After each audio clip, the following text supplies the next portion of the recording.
The marble floors of Metropolitan Trust Bank gleamed under crystal chandeliers as Dr. Amara Williams approached the teller counter, her tailored navy suit commanding respect in any boardroom. But behind the mahogany counter, Marcus Thompson's eyes narrowed with practiced disdain. "Excuse me, what are you doing here?" Marcus's voice cut through the lunch crowd like a blade. "The check-cashing place is down the street." The businessman in line behind Amara looked up from his phone, while a well-dressed elderly woman clutched her pearls. All eyes turned to witness what was about to unfold. "This is a private banking institution," Marcus continued, his voice deliberately loud enough for everyone to hear. "We don't cash welfare checks or handle whatever scam you're running." Standing 5 feet away, freelance journalist Carmen Rodriguez discreetly angled her phone, recognizing the signs of institutional bias she'd documented countless times before. Her Instagram Live notification appeared. "Banking discrimination happening now at Metropolitan Trust downtown." Dr. Amara Williams placed her withdrawal slip on the marble counter with deliberate calm, her movements controlled despite the heat rising in her chest. Years of boardroom negotiations had taught her the power of composure. "I'd like to withdraw $30,000 from my account, please." Marcus's laughter was sharp and mocking, echoing off the marble walls. "30,000? Lady, that's more money than most people see in 5 years. What kind of game are you trying to run here?" He snatched the withdrawal slip without looking at it, crumpling it slightly in his hands. The disrespect was intentional, performed for the audience gathering around them. "Let me guess." Marcus leaned back in his chair with theatrical exhaustion. "You're going to tell me you're some kind of business owner or executive, right? That's what they all say when they walk in here with their sob stories and fake documents." The morning rush crowd had thinned, but those remaining were captivated by the escalating confrontation. A middle-aged white woman whispered to her companion, "Someone should call security before this gets out of hand." Branch manager Jennifer Hayes emerged from her glass office, her heels clicking authoritatively against the polished floor. 20 years in banking had given her a sixth sense for problems, and this situation was screaming trouble. "What seems to be the issue, Marcus?" Jennifer asked, though her body language already aligned with her subordinate's assessment. "This person is trying to make a suspicious withdrawal," Marcus explained, his voice carrying the weight of institutional authority. "Claims she has $30,000 in an account here. Highly irregular." Jennifer's eyebrows rose dramatically. "That does sound unusual. Ma'am, do you have proper identification? We'll need employment verification for any large withdrawals." Amara reached into her designer purse, retrieving her driver's license and a platinum banking card that caught the overhead lighting. The card bore Metropolitan Trust's distinctive logo alongside her name in embossed lettering. Marcus barely glanced at the documents before dismissing them with a wave. Anyone can get fake IDs these days. The sophisticated ones even have the right logos and everything. He held up the platinum card like evidence in a trial. "These counterfeits are getting better every month." Carmen's live stream viewer count climbed steadily, 1,200 viewers, then 1,800. Comments began flooding in. "This is disgusting. Call the news. Where is this bank?" She kept her phone steady, capturing every word, every dismissive gesture. "I've been banking here for 8 years, Amara said, her voice maintaining its professional composure despite the mounting humiliation. "My account number is visible on both the card and my identification." Jennifer stepped closer, creating a united front with Marcus. "Ma'am, we have strict protocols for high-dollar transactions, especially from certain account types. These procedures exist to protect both the bank and our customers from fraudulent activity." The phrase, "certain account types," hung in the air like poison gas. Carmen's phone captured the moment perfectly. Jennifer's knowing glance at Marcus, the way they positioned themselves to intimidate Amara, the casual cruelty of institutional bias. Security guard Andre Washington emerged from the back offices, his uncomfortable expression revealing his recognition of the situation's true nature. a 15-year veteran whose own experiences with discrimination made him reluctant to participate in what was clearly happening. "Andre, we may need assistance with this situation," Jennifer announced loudly enough for the entire lobby to hear. Potential fraud case. Amara's phone buzzed against her leg. Federal Reserve Board meeting at 2 p.m. She silenced it without looking, but the motion wasn't lost on the growing audience of customers and employees watching the drama unfold. "Look, lady," Marcus said, leaning forward with condescending patience. "I deal with this stuff every day. People come in here with sob stories, fake documents, trying to charm their way into quick cash. It's not going to work." He gestured broadly at the marble columns and crystal chandeliers. "This is Metropolitan Trust Bank, not some corner check cashing place. We serve serious clients with serious money." A young professional in line behind Carmen muttered, "Just give her the money if she has proper ID." But another customer, a well-dressed white woman, nodded approvingly at Marcus's vigilance. "We're going to need to verify your employment status," Jennifer continued, pulling out a thick folder of forms. "Income verification, source of funds documentation, and a detailed explanation of what you plan to do with this money." Amara's leather briefcase rested on the counter, but she hadn't opened it yet.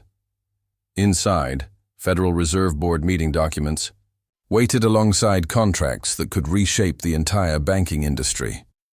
But these people saw only skin color, making assumptions based on nothing but prejudice.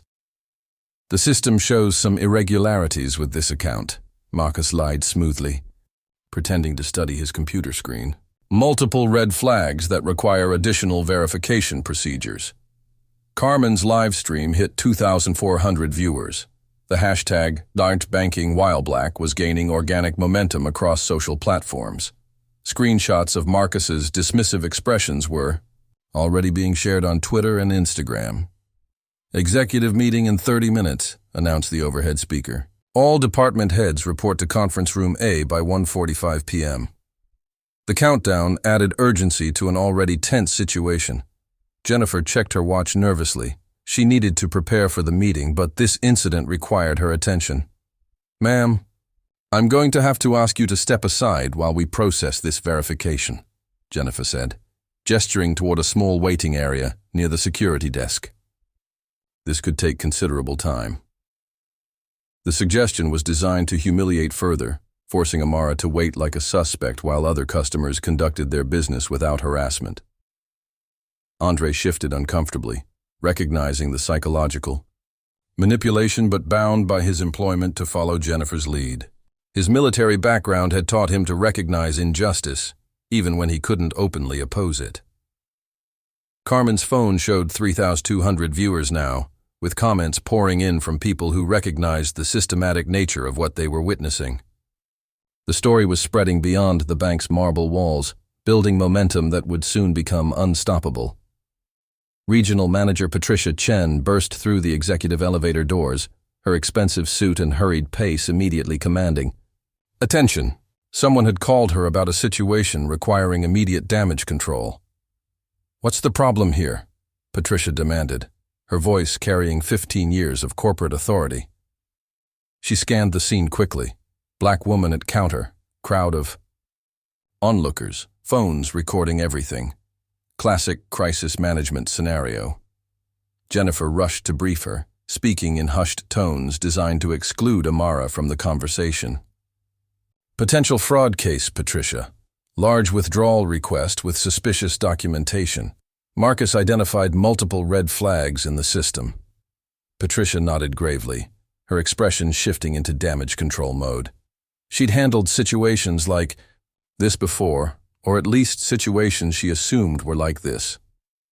"Ma'am, I'm Patricia Chen, Regional Manager for Metropolitan Trust," she announced formally. "I understand there's been some confusion about account verification procedures." Amara remained composed, but Carmen's camera caught the slight tightening around her eyes. "There's no confusion, Ms. Chen. I'm simply trying to withdraw money from my own account." "These elaborate schemes are becoming increasingly common," Patricia continued, loud enough for the growing crowd to hear. "Identity theft, document forgery, Social engineering. Criminals are getting very sophisticated these days. Andre Washington stood nearby, his security uniform making him complicit in what was clearly becoming a racially motivated interrogation. His discomfort was visible to anyone watching, but his job required following management directives. "Ma'am, perhaps we should move this discussion to a private office," Andre suggested quietly, trying to reduce the public spectacle. "No, officer." "Washington," Patricia replied firmly. "Transparency is important in fraud investigations. Other customers should see how seriously we take security." Carmen's live stream comments exploded with outrage. "This is discrimination. Sue them. Someone. Call the NAACP." Her viewer count hit 4,800 with shares multiplying across every social platform. A well-dressed elderly man approached the counter, clearly frustrated by the delay. "Excuse me, I need to make a deposit before you close for lunch." "Sir, we're dealing with a security situation," Marcus explained importantly. "This woman is trying to withdraw a very large sum with questionable documentation." The elderly customer looked at Amara with obvious suspicion. "Well, I suppose you have to be careful these days. All sorts of people trying to take advantage." But another voice cut through the tension, a young black professional who'd been watching from the loan officer area. "This is ridiculous. She has proper ID and a bank card. What more do you need?" "Sir, please don't interfere with bank security." "Procedures," Jennifer warned. "We have protocols for a reason." The lobby was dividing into camps. Some customers supported the bank's vigilance, while others recognized the obvious discrimination. Carmen's phone captured every reaction, every comment, every moment of institutional bias playing out in real time. "I'm going to need additional documentation," Patricia announced, pulling out a thick packet of forms. "Employment verification, tax returns, proof of income source, and a detailed affidavit explaining the purpose of this withdrawal." Amara's phone buzzed insistently. Text messages from her assistant, board members asking about the Federal Reserve call, another from her attorney who'd seen the live stream. "Want me to intervene?" She ignored them all, maintaining her dignified composure despite the mounting humiliation. "This is standard procedure for large withdrawals," Patricia continued, though everyone knew it wasn't. "We're protecting both the bank and the legitimate account holder from potential fraud." "Executive meeting in 15 minutes, came another announcement. Final preparation phase. The time pressure was building.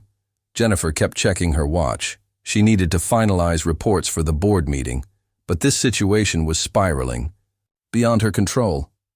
"Ma'am, we're also going to need to contact your employer to verify your identity," Patricia added. "What company do you work for?" The question was loaded with assumptions.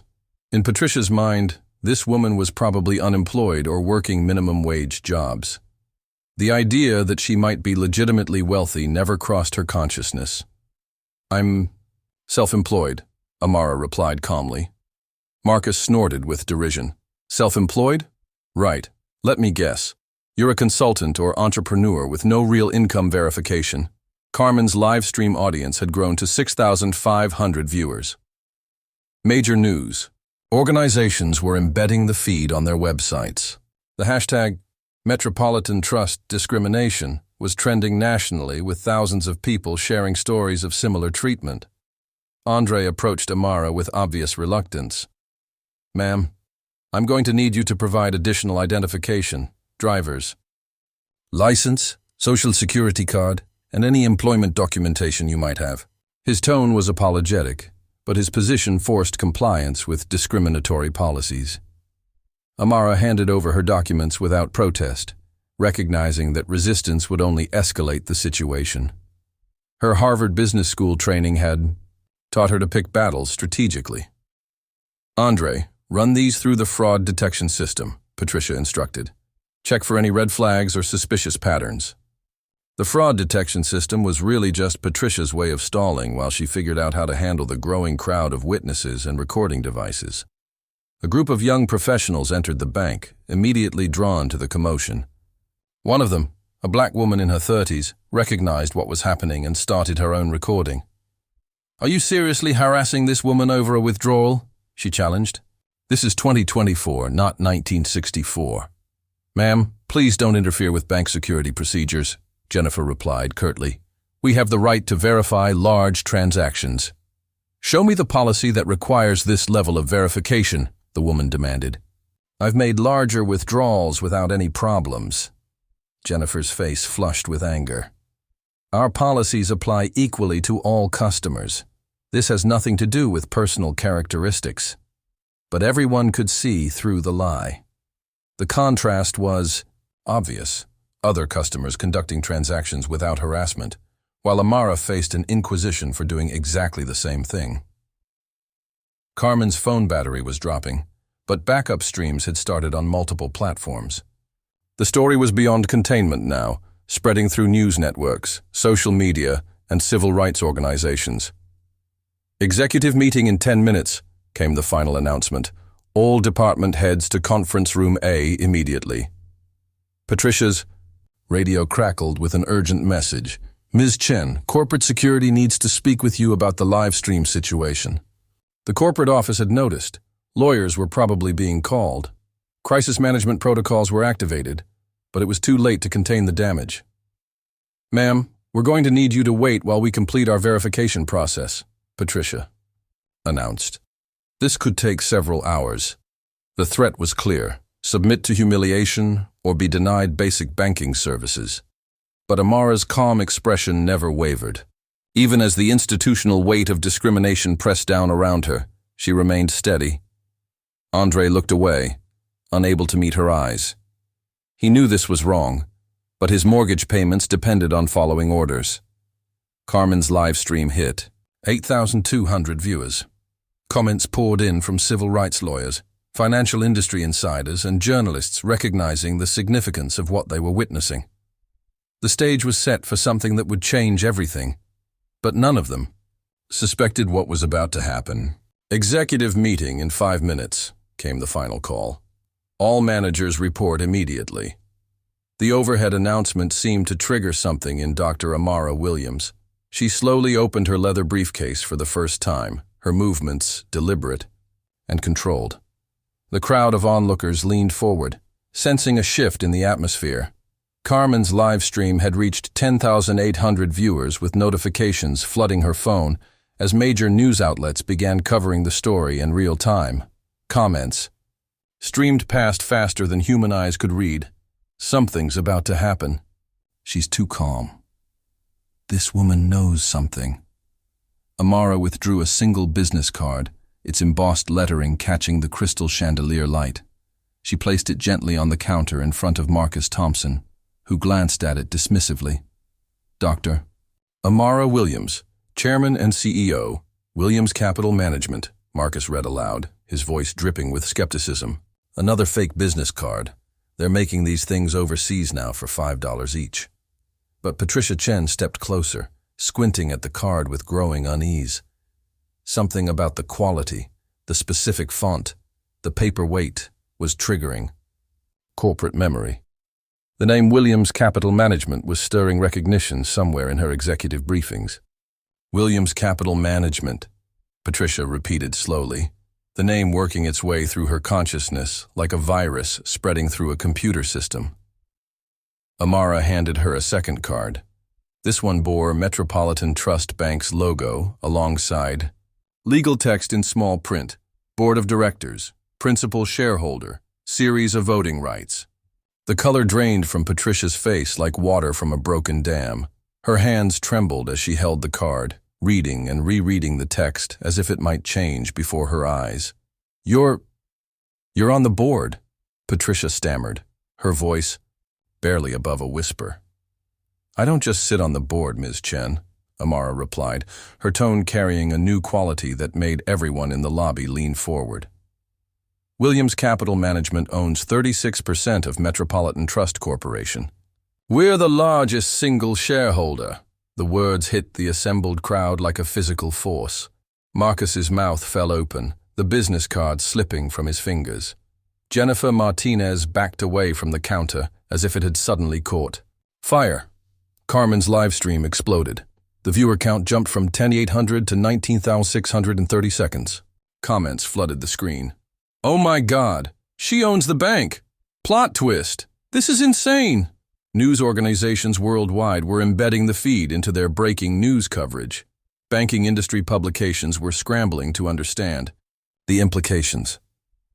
Andre Washington shook his head slowly, recognition dawning in his eyes. He'd seen Williams's photo in corporate newsletters, annual reports, board meeting announcements. The woman they'd been harassing for 45 minutes was literally their boss's boss's boss. "Williams Capital Management," Amara continued, opening her briefcase to reveal documents that made Marcus's eyes widen further. "Acquired our controlling interest 14 months ago. Today's executive meeting?" She gestured toward the conference room where managers were gathering. "That's my quarterly board review." The lobby fell into stunned silence. Customers who'd been watching the discrimination now found themselves witnessing corporate history. Carmen's phone captured every facial expression, every moment of realization, every second of the most expensive customer service failure in banking history. "The quarterly meeting agenda includes customer experience assessment," Amara explained, pulling out a thick folder marked Confidential Board Review. "I've been conducting anonymous visits to all Metropolitan Trust branches as an ordinary customer." She looked directly at Marcus, who seemed to be having trouble breathing. "Today's interaction was specifically designed to test frontline customer service protocols. You've provided exceptional data for our discrimination analysis." The elderly couple near the loan department exchanged horrified glances. The businessman who'd earlier supported Marcus's vigilance was frantically checking his phone, probably deleting social media posts. Even the security cameras seemed to be staring down at them with mechanical judgment. Patricia Chen fumbled for her radio. "All managers to conference room A immediately. Code red emergency. This is not a drill." But the damage was already done. Carmen's live stream had become a viral sensation, with major news outlets embedding the feed directly into their websites. The hashtag #DutchYourBankOwnerReveal was trending globally. Bank President Robert Sterling's assistant appeared at the elevator doors, her face pale with panic. She'd been monitoring social media and recognized the catastrophic scope of what was unfolding. "Thigay. Federal Banking Commission received notification of this incident 18 minutes ago," Amara continued, consulting her phone. "Our compliance department has standing orders to report all discrimination events in real time." She showed her screen displaying official government contact numbers. "Senator Elizabeth Warren's office is currently monitoring Carmen's live stream. The House Financial Services Committee has been notified." Marcus Mitchell's face went ashen. He'd never considered that his actions could attract congressional attention or federal investigation. His training had focused on security procedures, not the legal consequences of systematic bias.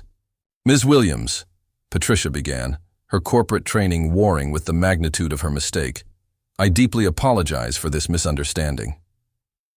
"There's no misunderstanding, Ms. Chen," Amara interrupted, her executive presence now unmistakable.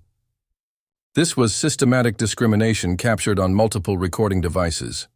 What you're witnessing is exactly why Williams Capital Management requires comprehensive bias training for all portfolio companies." She retrieved another document from her briefcase. "Federal Equal Credit Opportunity Act violations carry penalties of up to $500,000 per incident. The Community Reinvestment Act requires banks to serve all customers equally, regardless of race." The legal references weren't empty threats. Amara's background as a federal banking attorney before founding Williams Capital Group meant she understood banking law better than most regulators. "Our legal department specializes in federal banking compliance," Amara continued, pulling out her phone to show a contact list that included former Treasury Department officials, federal judges, and congressional staff members. 28 attorneys are currently analyzing Carmen's live stream for potential violations. Carmen's viewer count had reached 25,000 with backup streams running across multiple platforms. The story was being covered by CNN, MSNBC, Fox News, and international outlets. Banking industry publications were scrambling to understand the implications. Marcus Mitchell finally found his voice, though it cracked with desperation. Ms. Williams, I was just following security protocols. I didn't know. This has all been a terrible mistake. Show me the security protocol that authorizes racial profiling, Amara challenged. Point to the training manual that says black customers should be assumed fraudulent until proven otherwise. The challenge hung unanswered. Marcus's mouth opened and closed without sound, his 15 years of banking experience suddenly worthless. Against this level of corporate accountability, Jennifer Martinez attempted damage control. Ma'am, surely we can resolve this internally through proper channels. This matter became external 45 minutes ago when you threatened to call security on a bank shareholder, Amara replied. Carmen's live stream has documented everything. For regulatory review. She opened another app on her phone, showing real-time stock market data. Metropolitan Trust Corporation shares have dropped 3.8% in after-hours trading. That represents approximately $280 million in lost market capitalization. The numbers were staggering and immediate. Social media sentiment analysis showed 91% negative. Responses to Gawker Metropolitan Trust hashtags. Corporate crisis management protocols were activating across the banking industry. Williams Capital Management's investment philosophy prioritizes environmental, social, and governance compliance, Amara explained. Today's incident represents a material breach of our partnership agreement with Metropolitan Trust Corporation. She consulted another document marked Confidential Divestiture Protocols. Our board has pre-approved immediate asset liquidation if discrimination patterns are documented. This live stream provides that documentation. A murmur rippled through the lobby as customers began recognizing the magnitude of what they were witnessing. The elderly woman who'd earlier supported the bank's vigilance now looked mortified. The young professionals who'd defended Amara were recording everything, sensing historical significance. Andre Washington approached carefully, his security training warring with his recognition of the situation's complete reversal. Ms. Williams, I want to apologize for my role in this situation. I should have. Officer Washington, Amara interrupted gently, you were placed in an impossible position. Your supervisors created this situation, not you. Your discomfort was actually professional integrity, and that will be noted in our report. The relief on Andre's face was visible to Carmen's camera.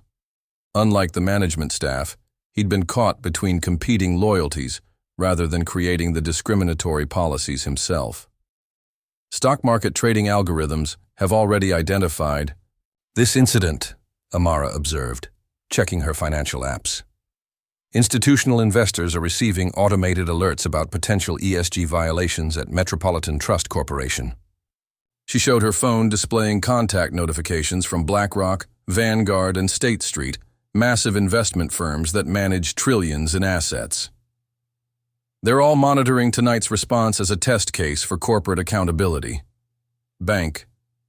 President Robert Sterling burst through the elevator doors, his usually perfect composure disheveled from running through corporate headquarters. His assistant had briefed him during the elevator ride, but seeing the situation firsthand still left him speechless. The most powerful woman in banking stood calmly at a teller counter, surrounded by the wreckage of his institution's reputation, holding documents that could end careers and reshape the entire industry. And Carmen's phone continued recording, broadcasting every moment to a world hungry for justice and accountability in corporate America. The revolution would be live-streamed, and it was just beginning.